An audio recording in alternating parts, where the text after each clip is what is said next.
Few could have imagined that we'd be talking about the real possibility of an AIDS-free generation. But that's what we're talking about. That's why we're here.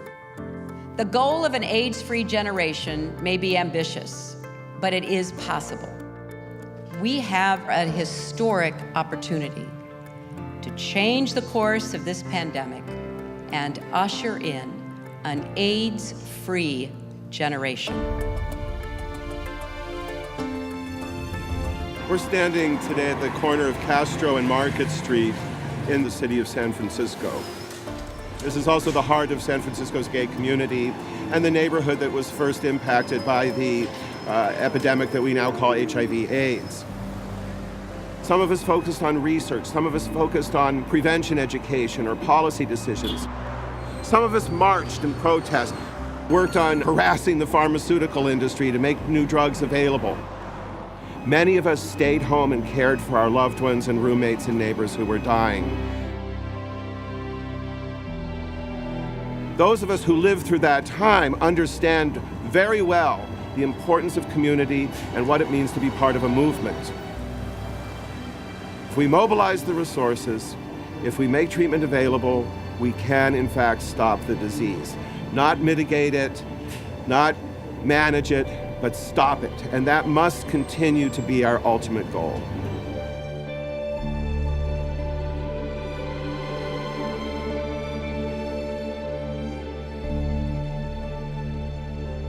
People are living longer, living the quality of life that they deserve to live. People aren't as sick as they used to be. But I also have seen so many people who need to get tested. Cities are beginning to respond, and that's a real testament to a world free of AIDS and to grassroots organizations. In each community, you have to have culturally and linguistically appropriate strategies. And so I have a lot of hope, and I hope people are inspired by all of that has been done.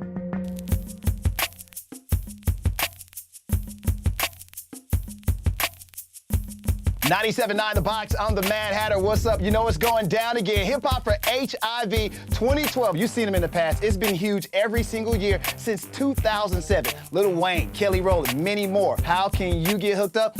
You got to get tested. You have to know your status. In Houston, amongst all of our reported HIV cases among young people, 75% of those are African American. So we definitely knew who we wanted to target and who we wanted to reach to really encourage that group to get tested for HIV. And through the health department's partnership with the radio station, getting the promotion over their airwaves, we were able to reach young kids and really encourage them to get tested and know their status. I can't speak for all jocks. I can speak for me as a black jock. You have the voice and you have a platform that you can use to make things happen. Know your status. Testing it's a part of your job to do things to help out the community. Find a testing location near you. Get tested. Hip Hop for HIV 2012.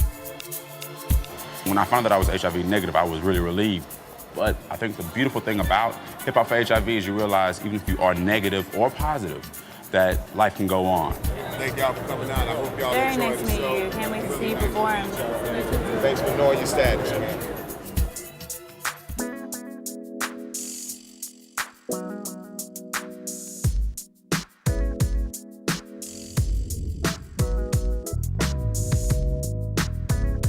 In the United States, it's estimated that 1 in 2 people with HIV will have a housing crisis at some point in their life. That's an enormous number. For those of us living with HIV, a safe place to call home is at the core of good health. Places like Bettendorf are really a gateway for people who have nowhere to go. We are calling for increase of AIDS housing units and subsidies. These units make all the difference in the world to get somebody off the streets and into permanent supportive housing. If people are in the streets, in the shelters, unstably housed, they can't take their meds, they can't bring their viral loads to undetectability. I was homeless, and the Chicago Housing for Health program changed my life completely. Actually, something just as simple as a roof over my head gave me a chance to show my full potential. The HIV epidemic in Chicago has been consistently African American, Latino, and among gay men. And we've seen an epidemic among black women, as well as Latino women. We're seeing more young people now. People who get to Vida Sida know that if they're Latino or Puerto Rican, they can come here and find culturally sensitive services. And it is the space where people come to talk about what nobody else is talking about. When nobody was talking about AIDS, we were talking about AIDS.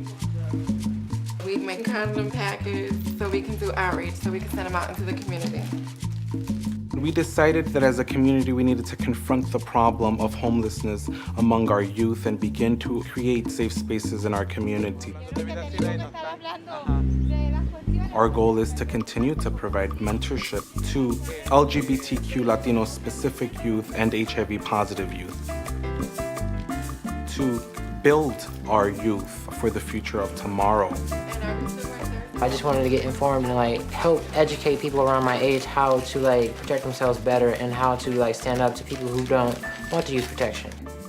To get to an AIDS-free generation, we have to dramatically reduce new HIV infections. We have the tools to do it. The question is, do we have the financial will and the political will to do what has to be done? We have to deal with our own epidemic if we're going to make a difference around the world.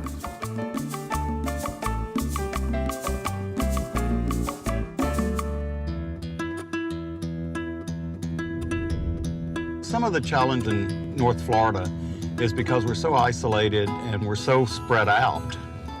So much of case management today, they've strayed away from home visits, and I always tell my case managers, you can really not understand who you're serving unless you see where they live and how they live. And so we try to provide the services in their home as much as possible. Can I listen to your lungs real quick? You sure may. I was tested positive in June of '93. Oasis has been a huge help. Every so often they'll come by and bring me groceries and visit with me and ask me if there's anything I need, and it's nice to have somebody stop by and check on me other than my family. I mean, to know that there's other people out there that care. Y'all gotta go, honey. All right, okay, well, it's good seeing you again. Good seeing you. You call me if you need anything. Oh, I will. In rural communities, you have to form partnerships. If you try to go it alone, you're not going to make it. In the rural part of Florida, it takes a village to provide care for the people because of the isolation. I've been positive for 14 years. Living in rural Florida, you can't just come out and tell anybody that you're HIV positive. You have to keep a lot of it to yourself and deal with it within yourself. Do you want counseling at this time? No, I'm okay right now. It's a struggle every day. And it's taken me a long time to get to the point where I'm at now. But I feel better about myself, and I know that I'm healthy and I can live a long life. And people just need to accept me as I am. Bye-bye. Bye. Our job in the early days was that of a hospice worker to train people to die with dignity. And now it's been such a switch to have to train people to live and to plan a future, to tell them that they can go to work, they can have that career.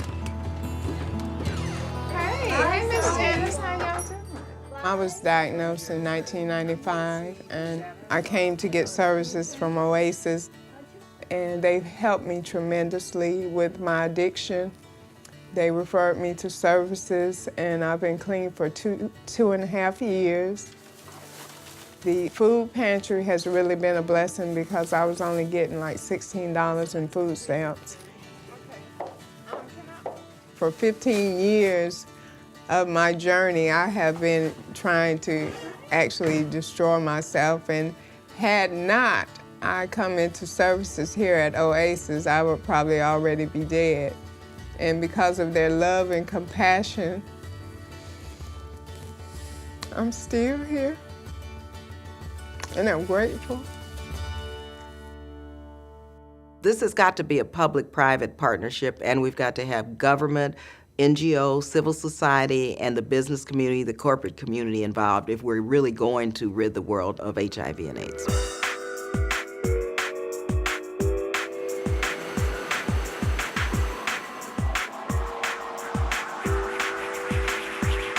There's some serious stuff going on. And this is something that everyone should at least know something about. Not only at our jobs, we ought to talk to our kids. It makes you want to get tested. To get rid of discrimination and stigma, we want to educate. So that's why we're here today, is to help to get rid of the myths and give you facts about HIV and AIDS. The strength of it is focusing on the education. It has made a lot of people very aware of HIV and AIDS. That was the strong point where he nailed home about the education, educating yourself about AIDS. I thought it was a great experience. I think everybody should know about it. I'm glad the company had done something like this, and hopefully everybody else will learn from it.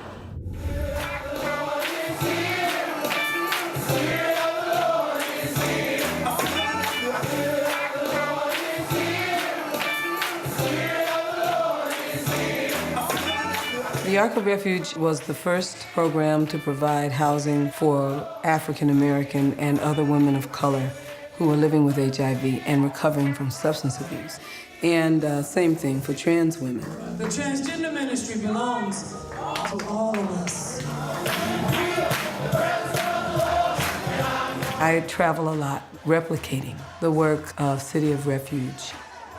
Now we have churches connected to us, a little better than 100 of them, all over the United States.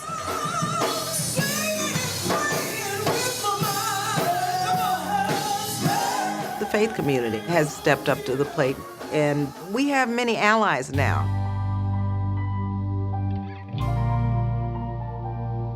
Out of this terrible disease, these partnerships have developed and these coalitions have developed, and we have seen and witnessed some hope.